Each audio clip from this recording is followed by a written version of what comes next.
তুমি জিতবে হিরো আলম, তুমি জিতবে আরেকবার, জিতবে আরেকবার। তুমি হারো নাই, তুমি ছাড়ো নাই, তুমি জেতার অঙ্গীকার। শিক্ষায় তুমি কম হতে পারো, সাহসে মহাবীর। বন্ধুরা, মানুষের ভালোবাসা মানুষকে যে কোথায় পৌঁছে দেয় সেটার কিন্তু একটা জ্বলন্ত উদাহরণ হচ্ছে বাংলাদেশের এই মুহূর্তে হিরো আলম। হিরো আলমকে ভালোবেসে সারা বাংলার মানুষ যেভাবে সাড়া দিয়েছেন, বড়ই অদ্ভুত। এই বাচ্চা ছেলেটি কি গান বাঁধলো হিরো আলমকে নিয়ে। তিনি তাকে উপাধি দিল, শিক্ষায় তুমি কম হতে পারো, সাহসে মহাবীর।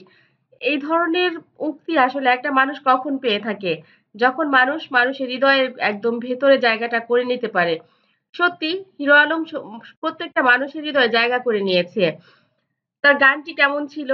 শিক্ষায় তুমি কম হতে পারো, সাহসে মহাবীর। এমনই স্তুতি বাক্যে হিরো আলমের গুণগান করা হয়েছে গানটিতে। একাদশ জাতীয় সংসদ নির্বাচনে অংশ নিয়েছিলেন হিরো আলম।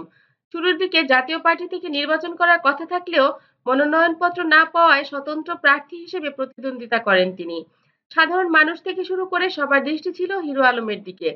অনেকে মজা হিসেবে নিলেও হিরো আলম অন্যরকম এক উদাহরণ তৈরি করেন। নির্বাচনের দিন অনিয়মের প্রতিবাদ করে লাঞ্ছনার শিকারও হন হিরো আলম। তার উপর নির্যাতনের প্রতিবাদ জানিয়েছে নানা স্তরের মানুষ।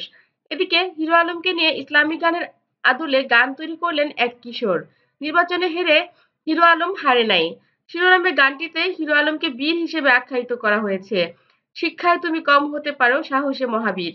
এমনই স্তুতি বাক্যে হিরো আলমের গুণগান করা হয়েছে গানটিতে।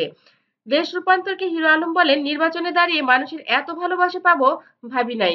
এই ছেলেটির গান শুনে আমি মুগ্ধ হয়েছি। এমপি হই বা না হই আমার কোনো আফসোস নাই।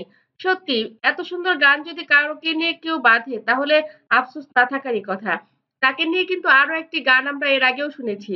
সেই গানটি কিন্তু এমন ছিল, হিরো আলম এমপি হইলে সবার জলে কেন, এরকমই ছিল গানটার কথা। সত্যি তো। কি যেন গানটা ছিল, হিরো আলম এমপি হলে সবার কেন এত জ্বলে। আসলেই সবার কেন এত জ্বলে, লোকটা এমপি হতে পারলে দেখিয়ে দিত যে আসলে মানুষের জন্য কিভাবে কাজ করা যায়। কারণ এই ধরনের পাগল যারা থাকে দু একজন কিন্তু নিজের জীবনটা দিয়ে দিতে পারে মানুষের জন্য। আমার তো মনে হয় হিরো আলম তাই করতে পারতেন। যাই হোক, এখন দেখা যাক সে পরবর্তীতে নিজেকে তৈরি করতে পারুক। কিভাবে সে নিজেকে তৈরি করে সেটাই আমাদের দেখার বিষয়। আমাদের সবার আশীর্বাদ থাকলো তার জন্য। নিশ্চয়ই সে মঙ্গল, তার জন্য যা ঘটবে সেটা মঙ্গলের জন্যই ঘটবে। এবং সে নিজেকে প্রমাণ করতে পারবেন যে হ্যাঁ, সে মানুষ হিসেবে আসলেই অনেক বড়। আমার চ্যানেলটি যদি আপনাদের ভালো লাগে লাইক, কমেন্ট, শেয়ার দিন এবং পরবর্তী পর্ব পেতে সাবস্ক্রাইব করুন। ধন্যবাদ।